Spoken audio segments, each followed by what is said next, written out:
Dito sa Barangay Abukaya Norte sa bayan ng Calapia sa Bohol, matatagpuan ng isang uri ng species na kung tawagin ay takla.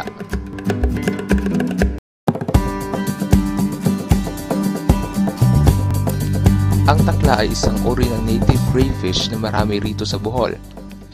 Takla or snapping shrimp nga naay scientific name nga Alpheus, mao na siya ang usa sa major nga seafood delicacy diri sa Calapia. Distinct na siya sa uban nga mga shrimp nga kauban niya kay tungod sa iyang larger nga pincer nga kasagaran mas dako pa siya sa katunga sa iyang lawas. Nya mas common po na siya nga makita sa ato ang mga intertidal nga zone o sa mga mangrove nga areas. Ang takla giname lang na siya sa shrimp kanang sa atong snapping shrimp tungod sa iyang ability nga mo snap niya mo produce og sound nga murag nagtakla pod. Sinamahan namin si Mang Mario para manghuli ng takla.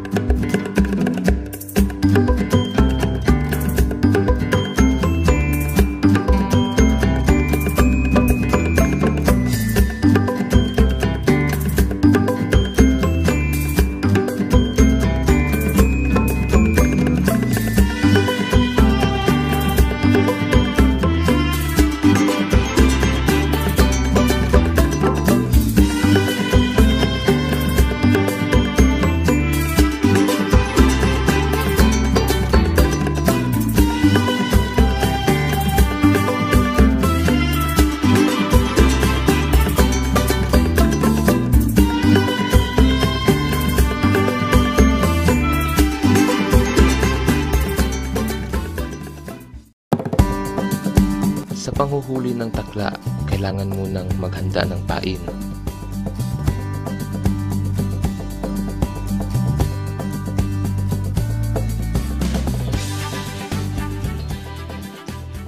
Maliit na talangkang putik ang ginagamit na pain ni Tatay Mario. Ako na po sa putlan og Kuya Moy. Nga na ni pagporma pagputol na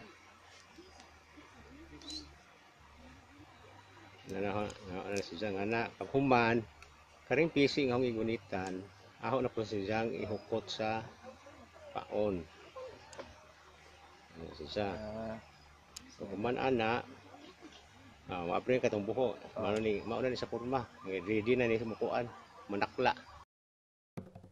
Hinukay muna ang lungga ng takla. Pagkatapos, ibinababa na ang pain. Kapag sinipit na ito, kailangang damputin ng mabilis para mahuli ang takla.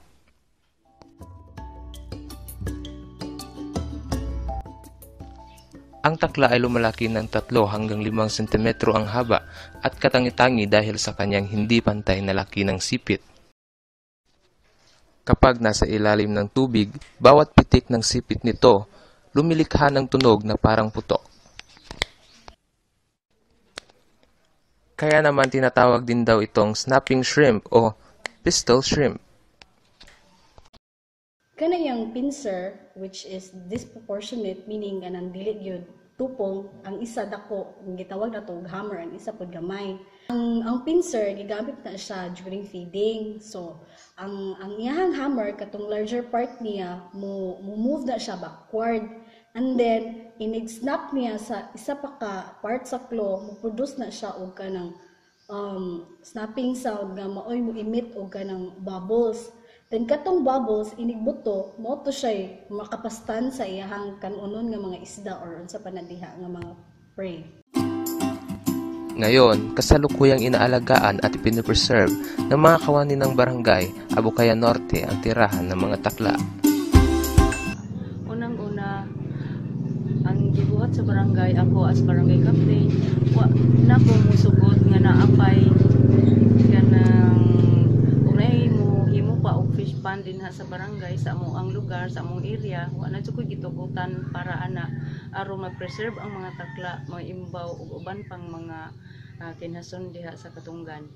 Okay. Ikaduha, na ami gihimo nga demo farm para sa takla aron o kanang lugar wa dyan ay makasudin ha nga manghilabot pa anang takla puna namo gitugutan nga mas panaklaan diha mapanginasan kay kung naami bisita mao na si Jay amo ang mao na dapit nga anha mi dinha mag naay demonstration din hang dapita. Ang mga lumulupyo dinha uban sa mga barangay officials nga magaprotekta dinha nga wa jay makaso dinha nga lain mga tao nga makapanakla dinha sa demo farm o ingon man tabang po sila ubantay nga dili jud mahilabtan ang takla namo diha. Sadyang biniyayaan ng ating kalikasan ng mga likas yaman, kaya naman atin itong ingatan at pangalagaan